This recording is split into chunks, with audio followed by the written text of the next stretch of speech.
First of all, I would like to thank the organizers,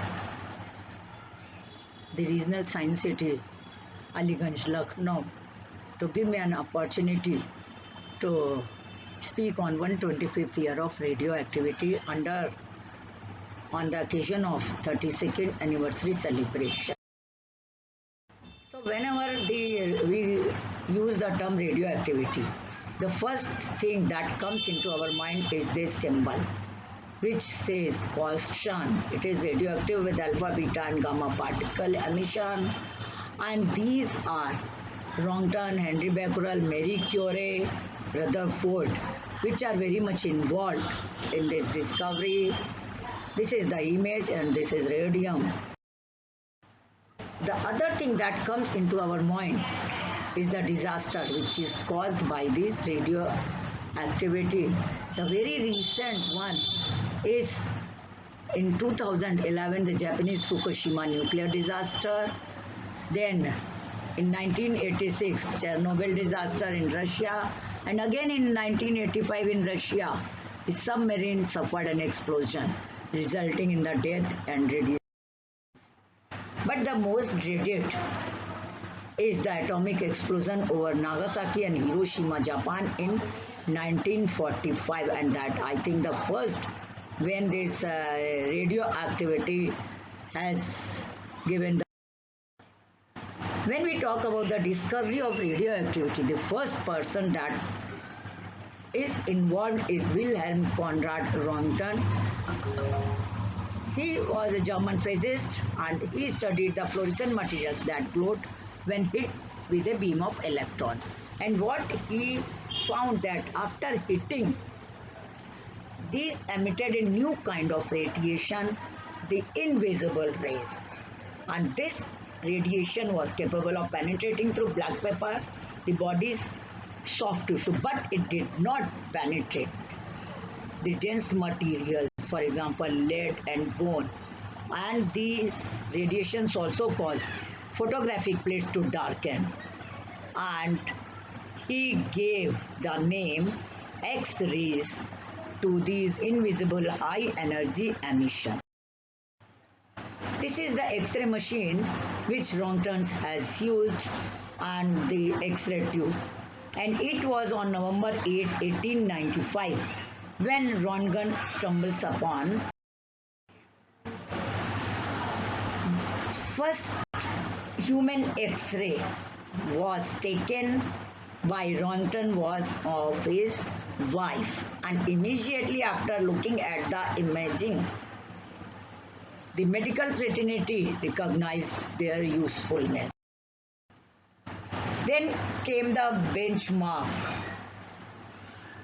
February 26, 1896, when Henry Becquerel discovers radioactivity. He was the first person to conclude that atom could be radioactive. Fortunately, Becquerel came from a family of scientists. His grandfather discovered piezoelectricity. The father had invented the phosphoroscope. And Becquerel spent a lot of time in his father's country.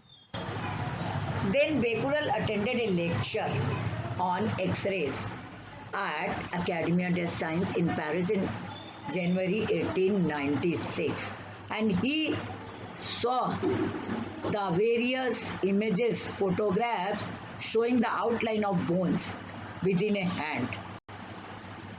And Röntgen had explained that these images had been taken with a X-ray. So immediately Becquerel thought, can there be any connection between the mostly X-ray images and the phenomena of fluorescence and phosphorescence that he and his father had studied? So Becquerel had already studied the phosphorescence of uranium salts in particular and was familiar with photography. So he decided to undertake the experiment. He exposed a fluorescing material, potassium uranyl sulfate, to sunlight and placed it on photographic plates wrapped in black pepper to the sun. And he thought if the developed plate showed the image of the object, So immediately that will suggest that the fluorescing material uranium absorbed the sun's energy and then emitted it as X-ray. Okay, the February 24, Becquerel presented his initial results as he has obtained faint images on several photographic plates. But since the images were very faint, so he wanted to have a sharp images. So then he thought to confirm his finding. Again, he thought to repeat the experiment, prepared another crystals, the photographic plate, and decided now to keep in very strong sunlight to produce the best image, the sharp image. But unfortunately, nature did not cooperate and he could not prove this hypothesis because 26-27 February 1896, it was very cloudy in Paris. So Becquerel was forced to postpone his experiment, but that failure inadvertently produced an entirely new discovery, the natural radioactivity. Thinking he could not do any research without bright sunlight, what he did, Becquerel wrapped his fluorescing crystals of potassium uranyl sulfate in a black paper, along with the photographic plate and a copper Maltese cross, away in a drawer and waited for. On March 1, 1896, Becquerel opened the drawer and decided to develop the plates, expecting to see only a very weak image, but he observed a distinct image of the cross appeared on the plate, although it had never been exposed to the sunlight. The images were very strong and clear. So immediately it was proved that the uranium emitted radiation without an external source of energy such as the sun. And thus Becquerel had discovered the radioactivity. Here is the image. Then Becquerel decided to repeat the conditions of the experiment. Again, he repeated this experiment with putting a crystal on a photographic plate with a sheet of aluminium between and with a sheet of glass, then kept in the dark. All the three plates were blackened by radiation. So he wrote in his notebook that I am now convinced that uranium salts produce invisible radiation even when they have been kept in. At first, Becquerel thought the effect was due to particularly long-lasting phosphorescence. So he did the experiment with non-phosphorescent uranium compounds and he found they exhibited the same effect. So in May he announced that the element uranium was indeed what was emitting the. This is how he has done the experiment. This is your uranium source, the image, and this is the photographic plate. He has got the image. Although he has reported his findings to the French Academy of Sciences, but no one has paid attention. It was not investigated unless Becquerel repeated the same experiment on their great day.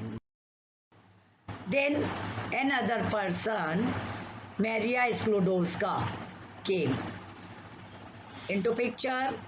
She was born in Poland and graduated there. But in those days, in Poland, the advanced study was not possible for women.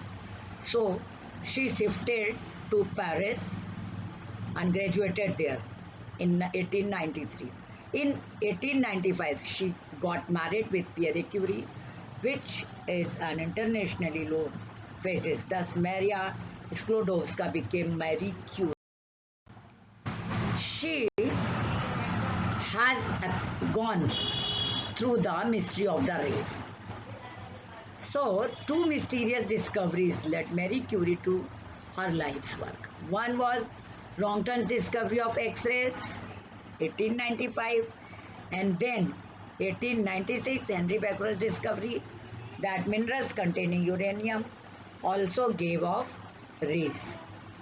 So, she immediately decided to work for a doctoral degree on Becquerel's mysterious X-rays.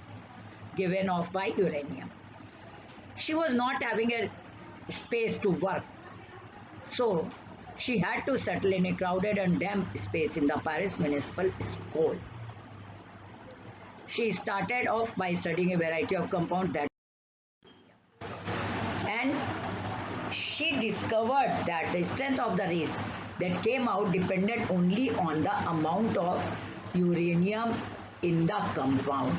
Nothing doing with whether the material was solid or powdered, dry or wet, pure or combined with other chemical elements.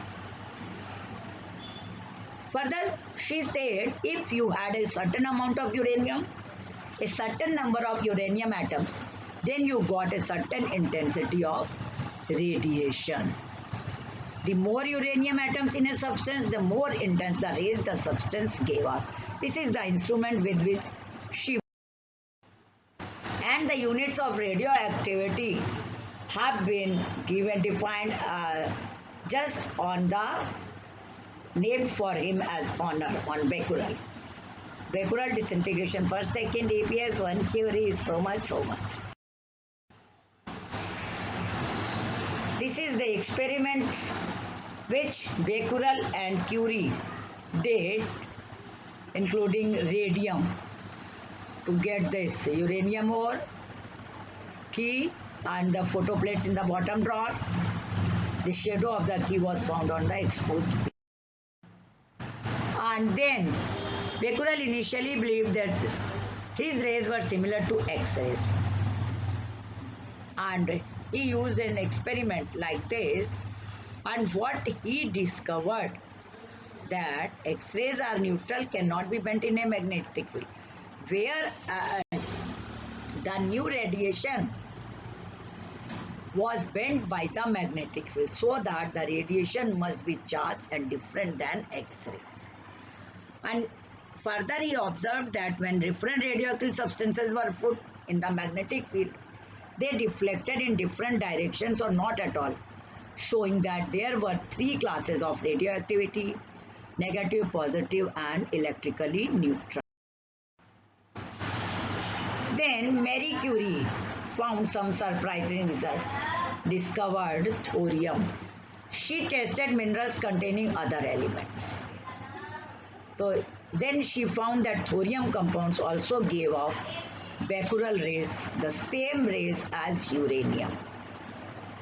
She gave the surprising result that the strength of the radiation did not depend on the compound that was being studied.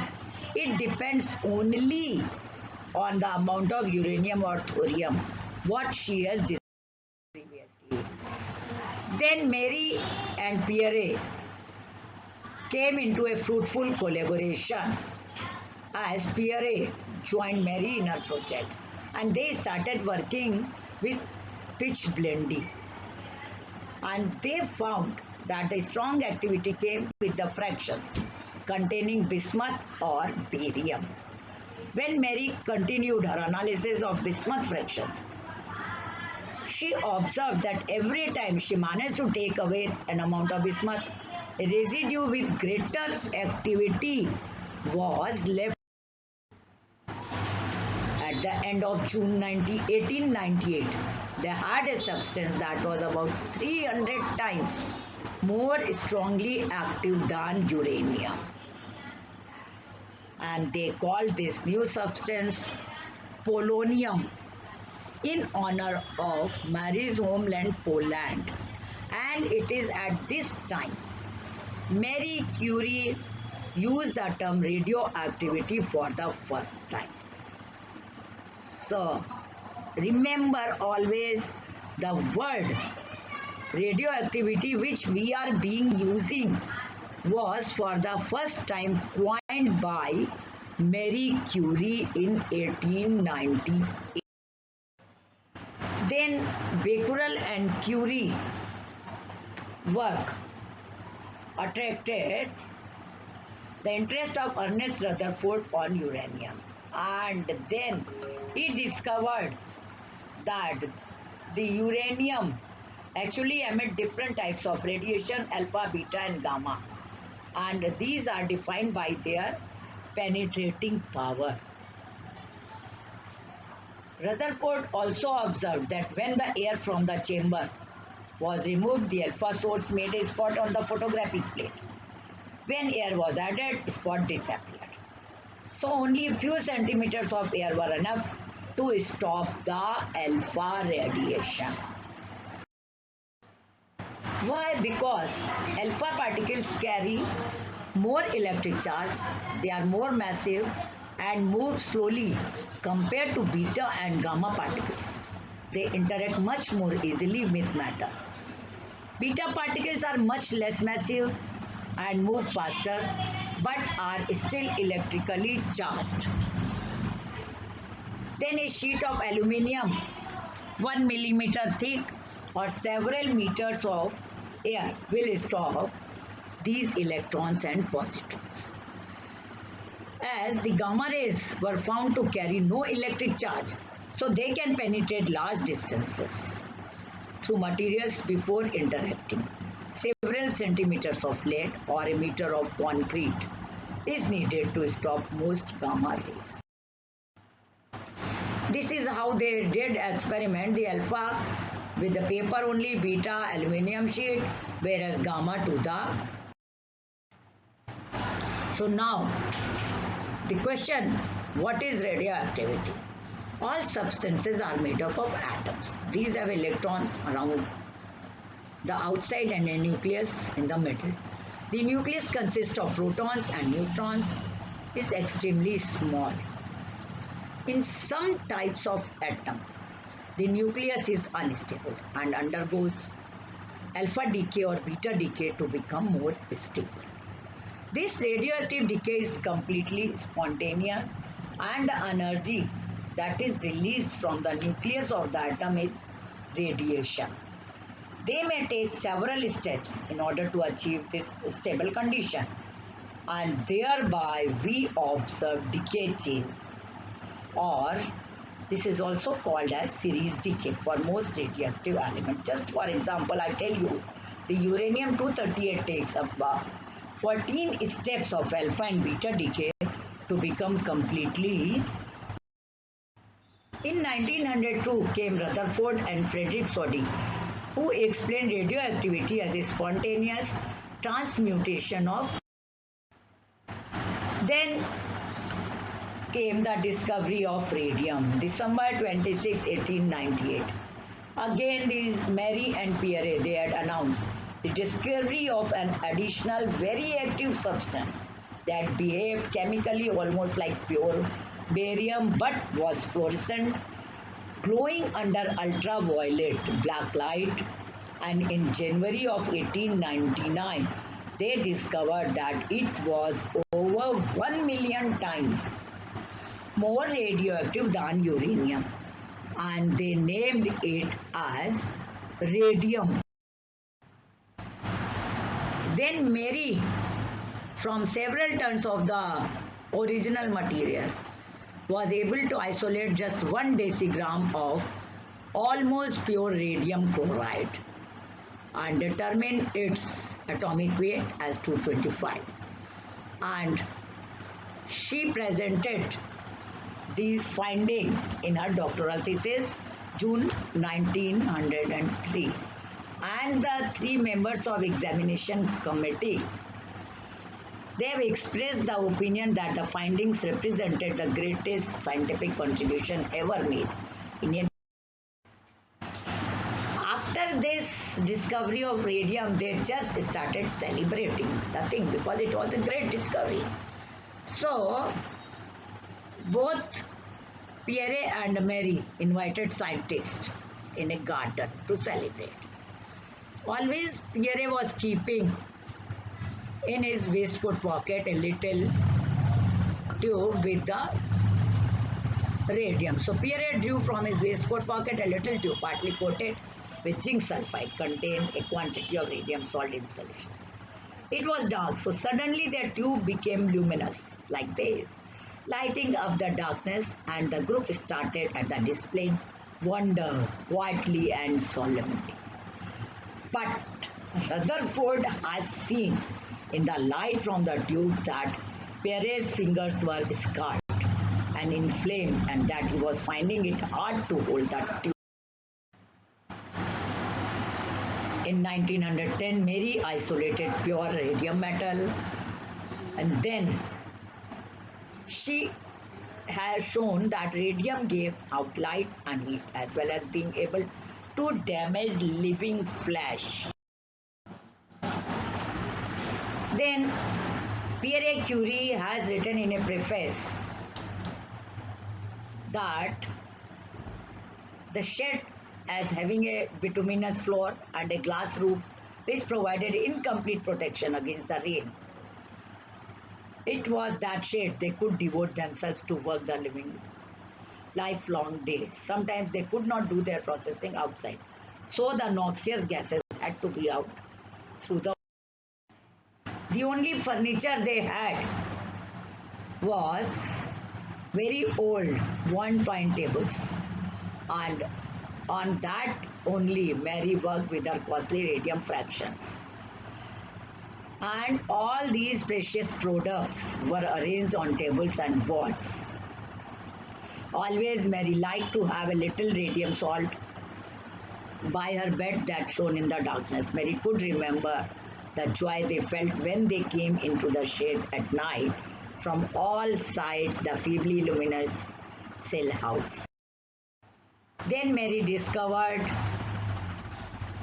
a radioactive gas, radon, which is a decay product of radium created during the natural breakdown of uranium in rocks and soils. It is one of the heaviest substances that remains a gas under normal condition, and now it is considered hazard. Then both Mary and Pierre had been invited to Royal Institution in London, and there Pierre described the medical test he had tried on himself. He wrapped a sample of radium salts in a thin rubber covering and bound it to his arm for 10 hours. Then had studied the wound, which resembled a burn day by day. After 52 days, a permanent grey scar remained. In that connection, Pierre mentioned the possibility of radium being able to be used in the treatment of cancer. But Pierre was ill. His legs shook so that at times he found it hard to stand upright. He was diagnosed neurasthenia and prescribed strychnine. The skin on Mary's fingers was cracked and scarred. Both of them constantly suffered from fatigue. They evidently had no idea that radiation could have a detrimental effect on their journey. Then Mary just carried out still test tubes containing radioactive isotopes in her pocket and stored them in her desk drawer, remarking on the pretty blue-green light that the substances gave off in the dark. Mary believed that working with radium was not a danger to her health. However, doctors today have proven that she was. 1911, Mary collapsed from a depression, severe kidney problems. And again, these were a result of her long life to radium. And the notebooks, the 3 notebooks which are kept in Bibliothèque Nationale, the papers they left behind them give off pronounced radioactivity. And one has to, if someone want to consult the 3 black notebooks, so in which they have written all their work from the summer 1897 and the 3 following years. You have to sign a certificate that you are doing so at your own risk. People will have to do this for a long time to come. In fact, it takes 1620 years before the activity of radium is reduced to half. And now see the humanity they had. When the potential use of radium in medicine was observed, so factories began to be built in USA for large scale production. But Mary and Pierre did not apply for a patent, and they simply said pure research should be carried out for its own sake and must not become mixed up with industry's profit. And they were so generous They simply supplied their fellow researchers, Rutherford, with the preparation they had so laboriously prepared. Also, they furnished industry with descriptions of the product. In 1903, Marie and Pierre Curie were awarded half the Nobel Prize in Physics. The citation was in recognition of the extraordinary services they have rendered by their joint researches on the radiation phenomena discovered by Professor Henry Becquerel. And Henry Becquerel was awarded the other half for his discovery of spontaneous. Then, second Nobel Prize was also backed by Marie Curie because she has produced several decigrams of very pure radium chloride. And also she was able to isolate radium in metallic form in collaboration with Andre Debnere. And she became the first woman to win two Nobel Prizes, one in 1903 and another is 1911. But her health continuously declined, and she has worked in the Radium Institute for almost 12 years. And then she started noticing the burns on her hands and her failing eyesight somewhere around 2. Then Mary's blood had been weakened by her constant exposure to radium, and this caused her to catch aplastic anemia, and finally she died on July 3rd, 1490. The radium has damaging effect such that in those, because it gives beautiful green, blue-green luminescence, so the watch dial were painted in a factory around 1907 in United States, where 4,000 female workers were simply painting the watch dials with some luminous paints. They were used to tip. The brush was made fine by simply touching the lip to achieve a fine point. So this practice led to ingested radium, and many of the women died of sickness related to radiation burns. And even some female workers had glow in the dark because the paint dust also collected on the workers. These are the two instruments by which the radiation instruments can be done. So the journey started from 1895. Rutherford arrived, then Becquerel discovery, Becquerel discovery, Thomson discovery of electron, Curie's discovers polonium, then Rutherford's auditorium, Becquerel, then Curie Rutherford quantified decay energy, then Rutherford went to Manchester. Rutherford alpha particle, Ziegler-Marson alpha scattering experiments, nuclear atom. Aston develops his first mass spectrophotometer, Bohr's atomic, then artificial transmission, and death of Rutherford took in discovery of uranium-235, 1935, discovery of, and then Bohr-Wheeler fission paper, Neptunium isolated plutonium, then CP1 critically, Compton report U-34. As of now, the usefulness of this radioactivity in power generation, nuclear power is being generated. Medical applications, so many medical applications, radioisotopes with short half-lives are used in nuclear medicine because they have the same chemistry in the body as the non-radioactive atoms. So they give off radiation that exposes scan, giving an image. Thyroid, short half-life pictures taken with several. Many different studies, thyroid, lung, cardiac, white blood cells, even radiation therapy, brachytherapy, implants, external beam. These are various radioisotopes used in. They are also these radiations are also used for preservation of food and agriculture product, simply used to prolong the shelf life of many food and agriculture products, destroy bacteria, microorganisms in food. And but remember, the radiation under control condition does not make food radioactive. Simply the irradiation involves passing the food through and allowed to absorb desired radiation energy. Radiation processing of food do not activity. Simply I have shown here the onion and potato control irradiated. This is control irradiated peach, and these are the apricot control irradiated. Similarly, pear delay in ripening and decaying of under ambient condition can be done 7 days, 14 days. Then apples can be coated treatment on quality of this quality of variety. After 100 days, even effect of gamma irradiation treatment of fungal growth of cherry. You can see they are very effective in inhibiting the fungal growth of refrigerated foods, consumer products, even in dentures, uranium acid to false teeth to provide a shine to the material. These are the bibliography and many more. Whatever I have presented, I have taken from the net. So I acknowledge all. Thank you very much.